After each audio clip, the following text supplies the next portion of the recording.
So in the theme of dynamic duos, I thought I'd pick the dynamic duo that all of you know best, which is yourself and the better version of yourself. Madam Toastmaster, fellow Toastmasters, and distinguished guests, I had this thought of this topic last week when I attended a conference in Washington. Now, this brought together education technology decision makers from across the US for school districts. They came to share their insights with each other and their best practices so they can take that and try them in their own districts. Now, I was really excited to attend because these are unique people. They know more than the average person about high effective practices in terms of teaching and learning. They also have access to the latest technologies that exist to promote those teaching and learning practices. So I was excited to see the innovative and engaging ways in which they were going to engage us during their sessions. But I was disappointed. Almost every single session had a projection screen showing static images and a person standing beside it talking for 60 minutes. As most of you will know, death by PowerPoint. Now, in reflecting on that, it's no different than you and I. We sit here and we think about that better version of ourselves. If only I would eat these different foods, exercise more, have better sleep, handle those conflicts and those difficult situations better. I would be healthier, I'd be smarter, I'd be happier, I'd be more successful. Yet we sit with ourselves and the better version of ourselves unconnected. And so today I want to share with you two stories that help reveal some of the obstacles of getting to the better version of ourselves, and in doing so shed light into what we can do to overcome it. Now the two stories, the first one is about a man and his bicycle, and the second one is about monkeys, and the dynamic duo what goes with monkeys? Bananas. The man and the bicycle.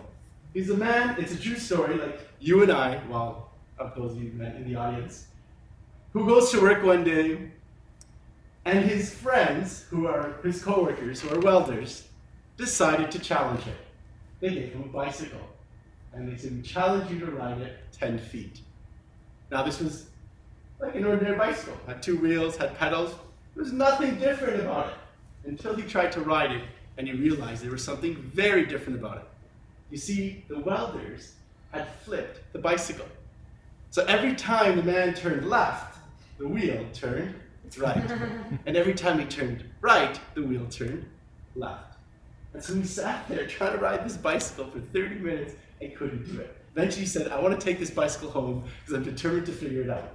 And here's the interesting thing, he was also a public speaker. So every time he got on stage, he'd bring the bike, and he'd put the bike on one side with a random volunteer from the audience, and he'd stand on the way to the other side holding $200 and challenge them. If you can get to here with the bicycle, you get the $200. Not one person was able to do it.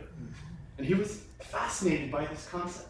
So what did he do? Every single day, for 10 minutes in the morning, he would try to learn how to ride this bicycle. Now, he'd been riding bicycles for 35 years. He knows the concepts of riding bicycles, but he just couldn't figure this one out. Now, what I want you to do is turn to the person beside you and try to guess how long it took him to figure out how to ride this bicycle. Remember, every single day for 10 minutes. Go. Okay, how many people think he did it in a week?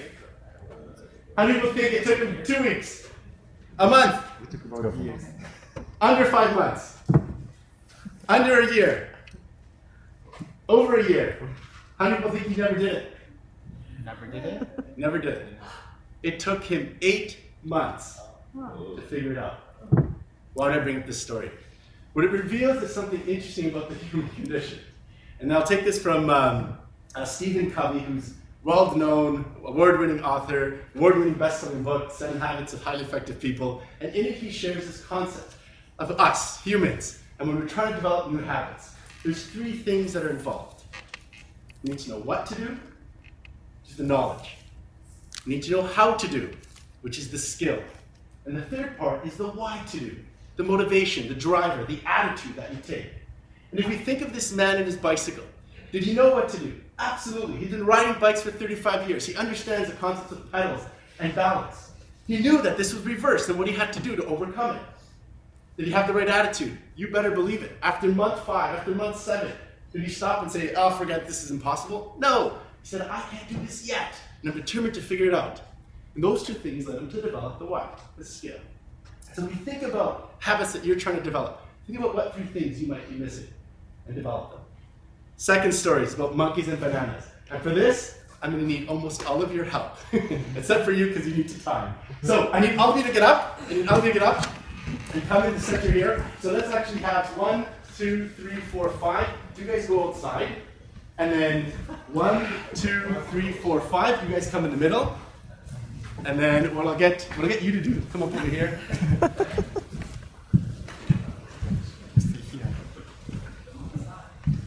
So I need you to stand on the desk.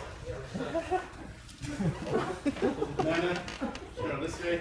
Perfect. 1, 2. Oh, let's move your shoes. It's not a hazard. And 1, 2, 3, 4. In the center here, this is the cage. You are caged monkeys. Okay. You know what to do with this. Oh, this is so fun. Okay. So this experimenter did the following. He put 5 monkeys in the cage with the banana. Can you put it a little bit lower? Yeah, actually, let me keep it high. 5 monkeys in the cage with the banana. What happens next? What happens next is, he was curious to see what happens when he put 5 monkeys in the cage with the banana. That was inaccessible just by reaching it. There's a way to get to it. You guys are monkeys. What do monkeys do? Fly, right? So what do you think happens next? Someone goes for them. So he goes for the banana, and what happens next, there was actually a hose. And every time someone went to climb for the banana, go ahead, climb for the banana, they would get sprayed with cold water. Go ahead, spray them. And spray everybody else. Everybody would get sprayed with cold water. Now they're like, oh my gosh, this is horrible, I'm freezing. And once they came to the senses, what do you think happened next? Another monkey got tempted and went for the banana. Go for it. And what happened? He would get sprayed, and everybody else would get sprayed. Now this is where it gets interesting. The experimenter took out one of the monkeys, go call a new monkey, just one new monkey. He takes out one of the monkeys and calls in a fresh new monkey. Now how are you guys feeling, monkeys? So not happy. Do you want someone to climb this chair? No. So this new monkey, come on monkey, hurry up. You can run faster than that. This new monkey, acting like a normal monkey would, enters the cage. What does the monkey notice as he's doing his monkey dance? Banana. What does the monkey do? And now here's where it gets interesting. All the monkeys beat up the monkey. Really? Beat him up, right? So they beat up the monkey, and the monkey's like, what the heck is going on here, right? What does the experimenter do? He removes the monkey, go call a new monkey for me. Quick. You're just going to be a monkey, right? Chill with the monkeys. He's like, oh my god, I just went for a banana and I got beat up. This is crazy. So then the experimenter brings in a new monkey. Come on, new monkey. And just like monkeys do, he comes into the cage, he sees this full of monkeys, he also notices a banana. So he goes for it. And what happens as he tries to go for it? We all beat him up. Go, show it, do it. Including the new monkey. Starts beating him up. Now, what does the experimenter do? He takes out one of the monkeys. Go ahead, and in fact, can you guys go and call the monkeys? In fact, he repeats this process. He repeats this. Oh, wait, you say. Wait, no, you were. Yeah, you're fine. I was the original. You're original. Perfect. So he keeps repeating this process until what we're going to happen now is everybody that's in the cage are new monkeys. So come here, monkeys. You come into the cage, and you have other fellow monkeys in the cage. I just fast forwarded a little bit, and they see immediately the banana, and what do monkeys do when they see bananas? They try to go for it, and what do you guys do? You block and beat up the other monkeys. Now let me ask you this. Do any of these monkeys in the cage know why they're beating up the monkey that goes for the banana? No. Yet they do it anyways. How many things can you think of in an average day that you do without thinking? Railroad tracks. Do you know why we have the width of railroad tracks that we do? 2 horses' asses is the reason. Back in the day, the trenches that were built were by buggies that had 2 horses that carried this buggy, which was the width of 2 horses. Thanks so much, guys. And thank Annika.